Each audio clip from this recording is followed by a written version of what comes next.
So this is where we ended off after we did the arms. And the way we're going to start doing that head and neck and shoulders, so we want to start by doing general loosening first. And what we're going to do is start compressing with the plantar surface of the bottom surface of our feet onto the top of their shoulders. And you want to be seated so that you're above their head, obviously, with a slight bend in your knees and your hands behind you for support. And you're just going to start compressing, alternating compression.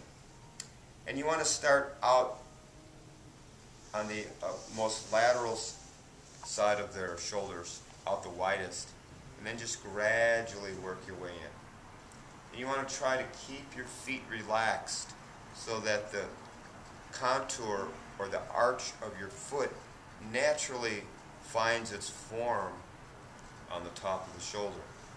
And then you just want to compress a little bit using one foot, compressing on the one side. This is not systematic. It's just do it. Compress. Just want to do a couple times one way. Compress a little bit here. Just be thorough. And if you want to get in close to the neck, you just turn your feet out and use your heels to come in and get a little closer.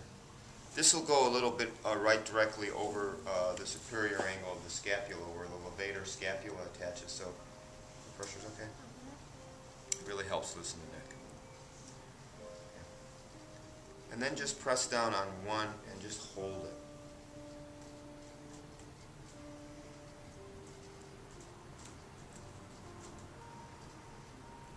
And then release, compress down on the other one.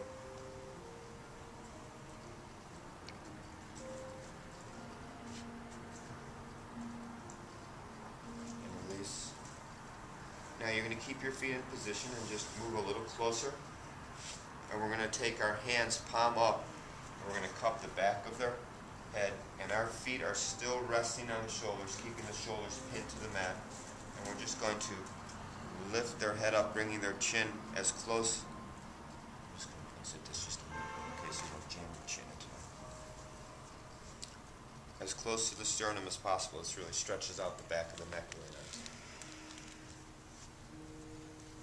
And then you're going to release, and you're going to take one foot off, and then you're going to laterally flex the head to the opposite shoulder so it stretches this side of the neck. Okay. Now you want to do lateral flexion. You don't want to do rotation. You want to do lateral flexion so the nose stays up to the center, and you're going to try to bring this ear as close to the shoulder as possible. When you feel resistance, you just hang out there for a little bit. And then bring it back to center. And then you switch feet. You want to inhale, and on the exhale you laterally flex to the other side. You want to hold at point of resistance, and then back to center. And then you're going to move up a little closer. And we're going to add traction to the neck now. So we're going to place our hands one palm over the other at the back of their neck. So one palm over the other. And we're just going to inhale, and on the exhale we're just going to lean back with our body weight so that they feel a slight traction in their neck. And you want to do that a couple times. So you lean forward and release the traction, and then on the exhale you lean back. One thing you don't want to do is plunge your thumbs into their carotid arteries. Okay, because that's just not a good thing. So you want to keep your thumbs up.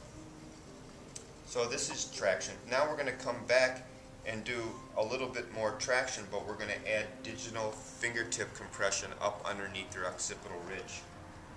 So this is bilateral stimulation. So we're going to palpate on either side for the mastoid process. You all know where the mastoid process is? Yes?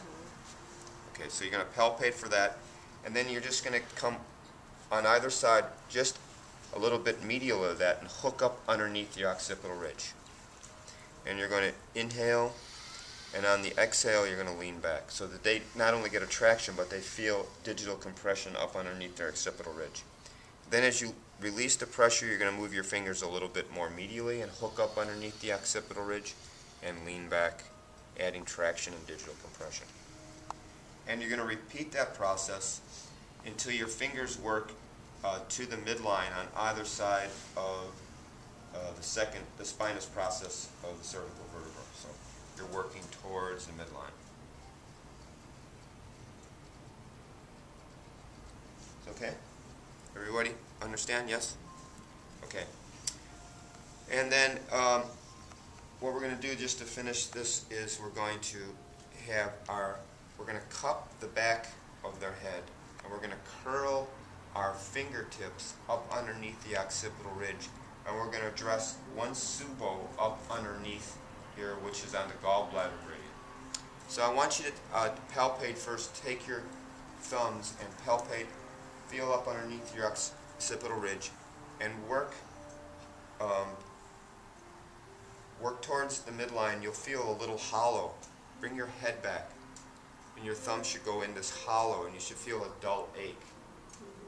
Okay? It's in between the mastoid process and the muscular attachment of the trapezius that attaches on the back of the head. Everyone feel that? Yes? That's gallbladder 20, and this is a really good point for, it's called wind pond. It helps dissipate any stagnant energy. The way we're going to do this is that we're going to scoop the head up, but the back of our hands is going to rest on the mat. So we're just going to scoop up. The back of my hand is on the mat, and I'm just going to curl my fingers up underneath the occipital ridge. See how her chin comes up? That's how it should be. So the weight of her head is resting on my fingertips, and the back of my hand is resting on the mat. And you just hang out there for a little bit.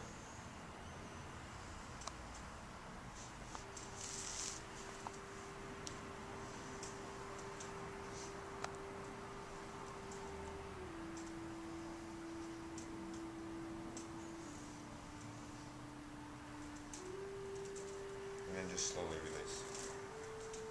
Okay?